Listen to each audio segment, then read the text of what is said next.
Pakistani drama जानने सारे episode में हम देखेंगे कि इसमें धमाकेदार ट्विस्ट आ चुका है। तो कहानी में बने रहिए, देखते रहिए आगे होता क्या है इसमें। तो सरफराज की वजह से दुआ की ज़िंदगी जो झंड हो गई है, वो पहले भी उसने झंड कर दी थी और बाकी अब थोड़ी अच्छी ज़िंदगी हुई थी नौशरवान के आने से। अब है कि वो फिर से उसको ऐसे ही फंसा रहा है। वो जब फिजा को तलाक भी दे रहा है तो ये कहकर दिया है उसने कि मैं सिर्फ दुआ के लिए दे रहा हूँ, क्योंकि मैं दुआ से ही मोहब्बत करता हूँ। तो क्योंकि इसीलिए कि इन दोनों बहनों में दरार पड़ जाए, इधर नौशरवान भी इसको छोड़ दे तो फिर मेरा बदला पूरा हो जाएगा। क्योंकि कसमाला और सरफराज के बीच में डील हुई है कि दुआ से बदला लेना है तुम्हें और दुआ को जो नौशरवान की ज़िंदगी से निकालना ही है। इन दोनों बहनों में जो है मतभेद हो जाता है, क्योंकि ये जब सरफराज ऐसे बोल के जाता है कि तुम्हारी वजह से मैं इसको तलाक दे रहा हूँ, तुम मेरी पहली मोहब्बत हो और तुम्हारी भी मैं पहली मोहब्बत हूँ। तो उसकी बहन जब सुनती है ये फिजा खड़ी हुई वहाँ पर, तो उसके तो पैरों तले ज़मीन ही निकल जाती है। क्योंकि वो कहती है कि मैं तो सोचती थी कि मेरी ज़िंदगी तबाह करने वाला और कोई है, लेकिन मुझे क्या पता था कि मेरी बहन ही मेरी ज़िंदगी तबाह करने वाली है। और मुझसे दूर हो जाओ, मुझे तुमसे बात नहीं करनी है। फिजा और दुआ के बीच में जो है बहुत ही ज़्यादा दूरी आ चुकी है, सिर्फ सरफराज की वजह से। ये सरफराज बहुत ही ढीठ किस्म का इंसान है। और फिर इधर जो है नौशरवान को कसमाला जो है अपने अंडर में लेने के लिए कोशिश कर रही है। जैसा कि जब कसमाला उसको कहती है कि मैं गेट खोल दूँगी, तुम जो है सीधे इस हवेली में आ जाना दुआ से मिलने के लिए, सरफराज से कहती है। तो ऐसा ही होता है, वो जो है वहाँ खड़ी हुई होती है दरवाजे पर और कसमाला गेट खोल देती है और उनसे गार्ड से कह देती है कि इसको अंदर जाने दो। और गार्ड से ये भी कह देती है कि किसी को ये मत बताना कि इसको अंदर मैंने जाने दिया। अगर कोई भी पूछे, सर पूछे, साईं पूछे, तो उनसे बोलना कि दुआ ने ही अंदर जाने के लिए बोला था। और उनको पैसे दे देती है कसमाला। फिर वह ऊपर चली जाती है, दुआ नीचे टहल रही होती है। इतने में सरफराज आता है वहाँ पर और कहता है कि मैं तुमसे बहुत ही मोहब्बत करता हूँ दुआ, मैं तुम्हारे बिना नहीं रह सकता हूँ। तुम भूल कैसे सकती हो मुझे? तुम वही लड़की हो जो मेरे लिए दुनिया से लड़ गई थी, जहाँ तक कि तुमने अपने बाप की भी इज्जत का कोई ख्याल नहीं किया था। और आज हो कि तुम सब कुछ जानते हुए भी पुरानी बातों को भूल कैसे सकती हो? तो वो कहती है कि बस भी करो और यहाँ से जाओ। फिर वो उसकी सुनता ही नहीं है, क्योंकि उसको तो पैसों की वजह से अपनी जवान चलानी होती है और दुआ के मन में जो है थोड़ी बहुत अपने लिए हमदर्दी भरनी होती है। तो वो कहता है कि दुआ अब तो लो, मैंने अपनी तुम्हारी वजह से ही तुम्हारी बहन को भी तलाक दे दिया। मेरे रास्ते में जो कांटा था वो भी मैंने निकाल दिया है। अब तुम भी ऐसा करो कि तुम्हारी रास्ते में नौशरवान नाम का जो कांटा है उसे तुम निकाल फेंको और मेरी ज़िंदगी में वापस आ जाओ। मैं तुम्हारे हाथ जोड़ता हूँ, पैर छूता हूँ, एक मौका दे दो दुआ मुझे कैसे भी करके। ऐसा वो वहाँ पर बकवास करता है।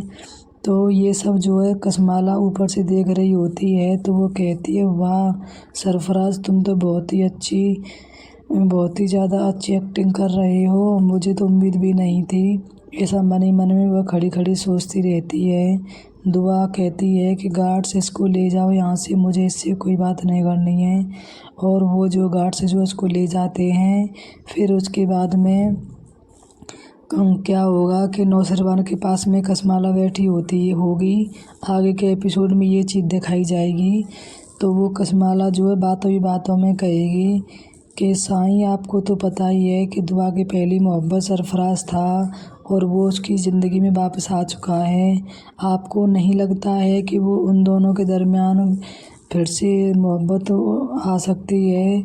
और मैंने तो यहाँ तक भी देखा है कि वह हवेली तक आ चुका है। मैंने तो कल ही देखा था, दुआ ने उसको खुद अंदर आने के लिए बोला गार्ड से और तुम्हारी गैर मौजूदगी में, और उसने उससे बात भी की और वो ये भी कह रहा था कि अब मैंने तुम्हारी वजह से जो है दुआ फिजा को मैंने तलाक दे दिया है, अब तुम भी नौशरवान को तलाक दे दो और हम दोनों जो हैं एक हो जाते हैं। ऐसा मैंने खुद अपने कानों से सुना था। तो नौशरवान के तन बदन में आग लग जाती है ये सुनकर, और वह सोचता है कि ये बार बार सरफराज से बात ही क्यों करती है। मुझे तो ये समझ नहीं आता है, जब इसको कोई मतलब भी नहीं है तो फिर भी ये उससे बात करती है। तो फिर वह सोचता रहता है और कसमाला वहाँ से अपना तीर मार कर चली जाती है।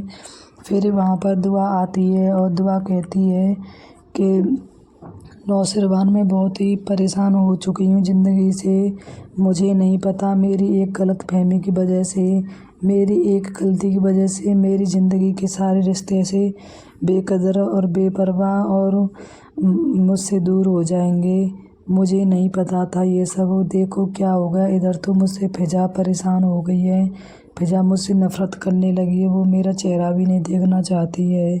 इधर सरफराज मुझे परेशान कर रहा है। जब तक वो ये कहने ही वाली होती है तब तक नौशरवान बोल उठेगा कि सरफराज के ही पास चली जाओ। अगर तुम्हें सरफराज से ही मोहब्बत है तो यहाँ क्यों रह रही हो, मुझसे शादी क्यों की।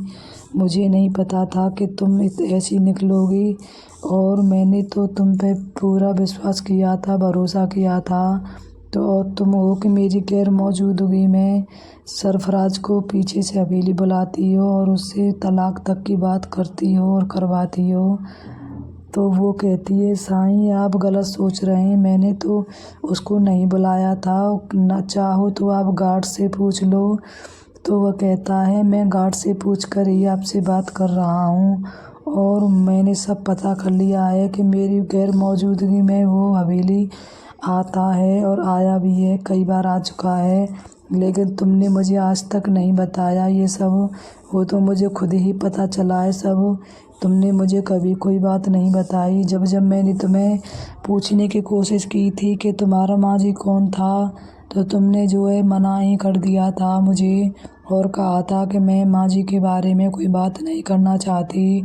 लेकिन अब क्या करोगी, तुम्हारा माँझी चलकर तुम्हारे सामने आ गया, और अब नहीं आया, वो तो बहुत पहले ही आ गया था। लेकिन तुमने मुझे कभी बताने की कोशिश नहीं की। अगर तुम मुझ पर भरोसा करती या मुझसे मोहब्बत करती तो मुझे ज़रूर बताती ये सब, लेकिन तुमने ये जो है ज़रूरी नहीं समझा कि तुम मुझे इस सब बातों में बीच में ले सको।